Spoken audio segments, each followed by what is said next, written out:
pertolongan dari Allah itu sangat nyata. Nah, di cerita ini saya akan membagikan cerita ajaib saya yang mana hanya memberikan pertolongan sedikit tetapi Allah memberikan rezeki kepadaku berkali-kali lipat. Sebelumnya, Assalamualaikum warahmatullahi wabarakatuh. Saya host di channel Ruang Cerita Harian ini yang akan membawakan kisah nyata bertema kehidupan untuk kalian semua. Kalau kalian terhibur dengan kehadiran saluran ini, subscribe dulu dong dan tolong anggap cerita ini hanya sekedar hiburan dan pelajaran. Semoga penonton setia semua mendapatkan hidayah untuk kita semua. Jika ada kesamaan nama dan tempat, itu mungkin hanya kebetulan saja. Ambil baiknya dan buang buruknya. Oke, selamat menikmati vlog dan kumpulan cerita dan kisah nyata dari saluran Ruang Cerita Harian. Yuk mulai ceritanya. Angga duduk di sudut kelas dengan kepala tertunduk. Suara riuh teman-temannya yang saling bercanda terdengar jelas di telinganya, tetapi ia tak ingin ikut serta. Di tangan anak-anak itu ada benda yang begitu ia inginkan, sebuah ponsel. Hampir semua teman sebayanya sudah memilikinya, bahkan beberapa sudah mengganti dengan model terbaru. Namun, bagi Angga, memiliki ponsel seperti itu hanyalah sebuah mimpi.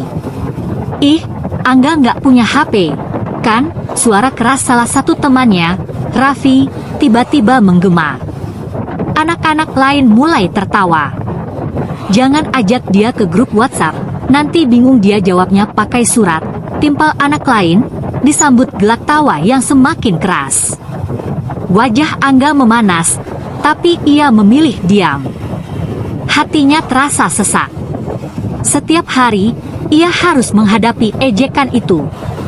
Betapa ia ingin sekali memiliki ponsel sendiri, seperti anak-anak lain. Ia ingin bermain game bersama mereka, masuk ke grup kelas, dan tidak lagi dipandang rendah. Setelah bel pulang berbunyi, Angga berjalan cepat menuju rumahnya. Rumah kecil itu berdiri di ujung gang sempit, dengan dinding yang mulai pudar catnya dan genting yang beberapa sudah bocor. Ia mendapati ibunya, Bu Sari, sedang menjemur pakaian, sementara ayahnya, Pak Rahmat, baru saja pulang kerja dengan wajah lelah. "Ibu." Angga memanggil lirih, lalu berjalan mendekat. Bu Sari menoleh, tersenyum lembut. "Ada apa, Nak?"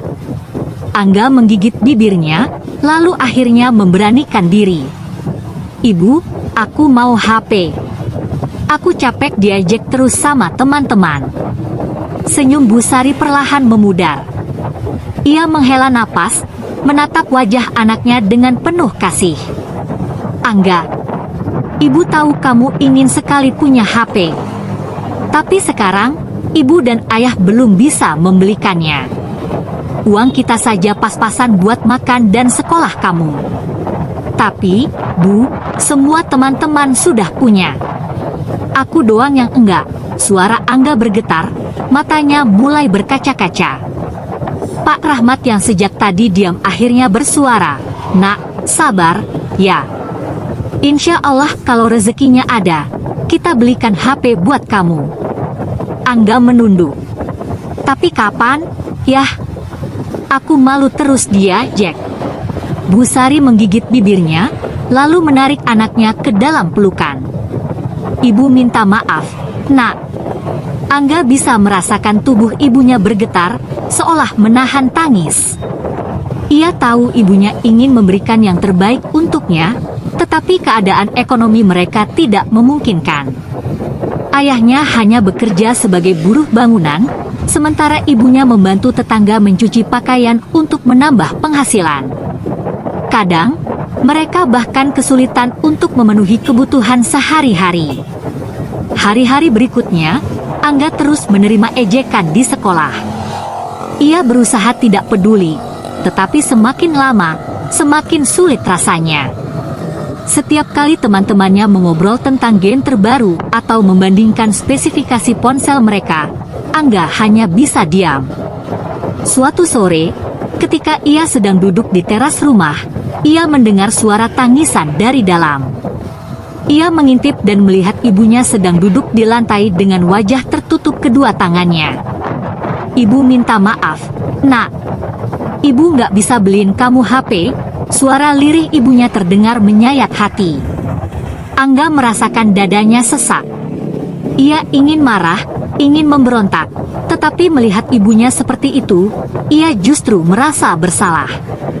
Dengan langkah pelan, ia masuk ke dalam rumah dan memeluk ibunya dari belakang. "Maaf, Bu. Angga nggak akan minta lagi," bisiknya. Bu Sari menoleh, matanya masih basah.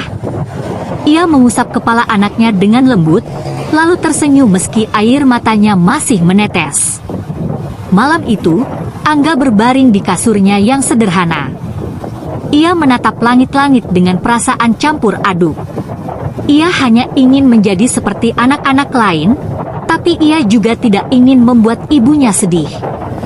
Ia menarik napas dalam, mencoba menenangkan pikirannya. Ia hanya bisa berharap, suatu hari nanti, hidup mereka akan berubah. Hari-hari berlalu tanpa perubahan berarti. Angga tetap pergi ke sekolah dengan perasaan campur aduk. Ejekan teman-temannya masih terus berlanjut, meskipun ia berusaha untuk tidak memperdulikannya. Namun, ada satu hal yang kini ia lakukan setiap malam, berdoa. "Ya Allah, aku tahu ayah dan ibu belum bisa membelikan aku HP. Tapi kalau boleh meminta, aku ingin sekali punya HP sendiri. Aku nggak mau diejek terus." Doa itu ia ucapkan setiap malam sebelum tidur, berharap suatu saat akan ada keajaiban. Suatu sore, hujan turun dengan derasnya. Angga baru saja pulang sekolah dan duduk di teras rumah, melihat air mengalir di jalanan kecil di depan rumahnya. Angin bertiup kencang, membuat udara semakin dingin. Tiba-tiba, dari kejauhan, terdengar suara benturan keras, diikuti teriakan beberapa orang. Angga segera berdiri dan melihat ke arah jalan utama. Tanpa berpikir panjang, ia langsung berlari ke dalam rumah. "Ibu, ada kecelakaan di depan," serunya. Bu Sari yang sedang melipat pakaian terkejut. "Apa? Siapa yang kecelakaan?" "Aku nggak tahu, Bu. Tapi ada suara keras tadi." Tanpa membuang waktu, Bu Sari segera keluar rumah, diikuti Angga yang berlari di belakangnya. Sesampainya di jalan, mereka melihat seorang pria tergeletak di aspal, dengan tubuh berlumuran darah. Motor yang dikendarainya tergeletak tidak jauh dari sana, sementara beberapa orang mulai berkerumun. "Kasihan, sepertinya kepalanya terbentur," bisik seorang warga. "Harus dibawa ke rumah sakit cepat," sahut yang lain. Namun, kebanyakan orang hanya berdiri menonton tanpa ada yang benar-benar berani mendekat. Tanpa pikir panjang, Bu Sari segera melangkah maju. Ia berjongkok di samping pria itu dan mencoba mengecek nadinya. "Pak, Bapak dengar saya?" tanyanya pelan. Pria itu mengerang pelan, matanya setengah terbuka. Bu Sari segera mengambil kain dari tasnya dan menekan luka di dahi pria itu untuk menghentikan pendarahan. "Kita harus segera membawanya ke rumah sakit," serunya. "Tapi, Bu, kita nggak punya kendaraan," kata seorang warga. Bu Sari menoleh ke arah Angga. "Nak, cepat cari ojek atau mobil yang bisa membawa Bapak ini ke rumah sakit." Tanpa menunggu lama, Angga berlari ke gang seberang untuk mencari bantuan. Untungnya, tidak lama kemudian, ia menemukan seorang pengemudi ojek yang bersedia membantu. Dengan bantuan beberapa warga, pria itu diangkat ke atas motor dan segera dibawa ke rumah sakit terdekat. Bu Sari menghela napas lega, meskipun bajunya kini kotor oleh darah pria tersebut. Ia berharap pria itu bisa selamat. Setelah peristiwa itu, kehidupan mereka kembali seperti biasa. Bu Sari tidak mengharapkan imbalan atas pertolongannya. Baginya, membantu sesama adalah kewajiban. Namun, di dalam hati kecilnya, ia berharap pria itu bisa pulih dengan baik. Angga, di sisi lain, merasa bangga dengan ibunya. ia menyadari bahwa meskipun mereka hidup dalam keterbatasan, ibunya selalu memiliki hati yang besar untuk menolong orang lain. Namun, ia tetap tidak bisa menghilangkan keinginannya untuk memiliki HP. Meskipun ia berusaha untuk tidak meminta lagi, keinginan itu masih ada. Setiap kali melihat teman-temannya bermain dengan ponsel mereka, ia merasa ada sesuatu yang hilang dalam hidupnya. Malam itu, ia kembali berdoa sebelum tidur. Ya Allah, kalau memang aku belum bisa punya HP, nggak apa-apa. Tapi tolonglah ibu dan ayah. Mereka sudah bekerja keras, tapi tetap saja susah. Tolong beri kami rezeki, ya Allah. Tanpa ia sadari, air mata mengalir di pipinya. Ia tidak tahu bahwa doanya akan segera dijawab dengan cara yang tak terduga. Pagi itu, suasana rumah Angga tetap sama seperti biasanya. Ayahnya berangkat bekerja sebagai buruh bangunan, sementara ibunya mulai mencuci pakaian tetangga demi menambah penghasilan. Angga sendiri bersiap ke sekolah dengan perasaan yang lebih tenang dibanding hari-hari sebelumnya. Ejekan teman-temannya masih ada, tapi ia mencoba untuk tidak terlalu memikirkan itu. Setelah kejadian ibunya menolong pria yang kecelakaan, entah mengapa ia merasa lebih bangga terhadap ibunya. Meskipun mereka miskin, ibunya memiliki hati yang tulus dan selalu menolong orang lain tanpa mengharapkan imbalan. Namun, semua itu berubah beberapa minggu kemudian. Pagi itu, rumah mereka yang biasanya sepi tiba-tiba didatangi sebuah mobil mewah berwarna hitam. Mobil itu berhenti tepat di depan gang kecil tempat mereka tinggal. Beberapa orang turun dari dalam mobil, seorang pria berjas rapi, seorang wanita yang tampak anggun, dan seorang lagi yang mengenakan pakaian sederhana. Bu Sari yang sedang menyapu halaman tertegun melihat kedatangan mereka. Ia menaruh sapunya dan berjalan mendekat. "Permisi, apakah ini rumah Ibu Sari?" tanya pria berjas itu dengan ramah. Bu Sari mengangguk, sedikit bingung. "Iya, saya sendiri. Ada yang bisa saya bantu?" Pria itu tersenyum. "Saya pengacara dari Pak Darmawan, pria yang ibu selamatkan beberapa minggu lalu saat kecelakaan." Mendengar itu, Bu Sari terkejut. "Oh, bagaimana kabar beliau sekarang? Apakah sudah membaik?" "Alhamdulillah, beliau sudah pulih dan ingin bertemu dengan ibu secara langsung." Dari belakang pria berjas itu, seorang pria paruh baya dengan pakaian sederhana melangkah maju. Wajahnya tampak sedikit pucat, tapi ia tersenyum hangat. "Ibu Sari, saya benar-benar berhutang nyawa kepada ibu. Jika bukan karena pertolongan ibu saat itu, mungkin saya tidak akan selamat," kata pria bernama Pak Darmawan itu dengan suara penuh syukur. Bu Sari tersenyum kikuk. "Saya hanya melakukan apa yang seharusnya saya lakukan, Pak. Tidak perlu berterima kasih sebesar itu." Pak Darmawan menatapnya dengan penuh rasa hormat. "Saya tidak hanya ingin berterima kasih, Bu Sari. Saya ingin memberikan sesuatu sebagai bentuk rasa syukur saya." Pria berjas itu menyerahkan sebuah amplop tebal kepada Bu Sari. Di dalamnya ada uang sebesar 100 juta rupiah. Ini adalah tanda terima kasih dari Pak Darmawan. Bu Sari terperanjat. Matanya membelalak, sementara tangannya gemetar menatap amplop itu. "Pak, ini terlalu banyak. Saya tidak bisa menerima ini," katanya dengan suara bergetar. Pak Darmawan tersenyum lembut. "Ibu, saya memiliki banyak rezeki, dan saya percaya bahwa rezeki itu harus dibagikan kepada orang-orang baik seperti ibu. Tolong jangan menolak, karena saya benar-benar ingin membalas kebaikan ibu." Air mata mulai menggenang di mata Bu Sari. Angga yang sedari tadi melihat dari dalam rumah berlari mendekat dan menggenggam tangan ibunya. "Ibu, terima saja," bisiknya lirih. Bu Sari menoleh ke arah anaknya. Ia melihat harapan di mata Angga, melihat bagaimana anaknya begitu menginginkan kehidupan yang lebih baik. Dengan tangan yang masih gemetar, akhirnya ia menerima amplop itu. Terima kasih banyak, Pak, kata Bu Sari dengan suara serak. Air matanya mulai menetes, dan ia langsung bersujud di tanah, menangis haru. Angga ikut bersujud di samping ibunya, merasa seakan tidak percaya bahwa keajaiban benar-benar terjadi di depan matanya. Pak Darmawan tersenyum melihat pemandangan itu.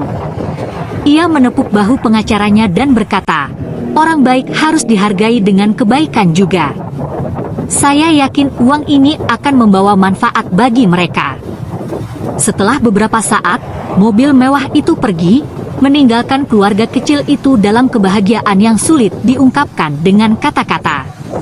Angga menatap ibunya dengan mata penuh haru. "Bu, sekarang kita bisa beli HP, kan?" tanyanya pelan. Bu Sari tersenyum sambil mengusap kepala anaknya. "Iya, Nak, sekarang kamu bisa punya HP." Namun, lebih dari sekadar HP, Angga menyadari bahwa hidup mereka akan berubah. Ibunya tidak perlu lagi mencuci pakaian tetangga, ayahnya mungkin bisa mencari pekerjaan yang lebih layak, dan yang terpenting, mereka bisa hidup lebih tenang tanpa selalu khawatir tentang uang. Air mata kebahagiaan mengalir di pipi mereka. Keajaiban memang benar-benar ada. Setelah kejadian luar biasa itu, kehidupan keluarga Angga mulai berubah perlahan. Uang 100 juta yang diberikan oleh Pak Darmawan bukan hanya menjadi berkah, tetapi juga pelajaran bagi mereka bahwa kebaikan yang tulus akan selalu menemukan jalannya untuk kembali. Malam itu, setelah Pak Darmawan dan rombongannya pergi, Bu Sari dan Angga masih belum bisa percaya dengan apa yang baru saja terjadi.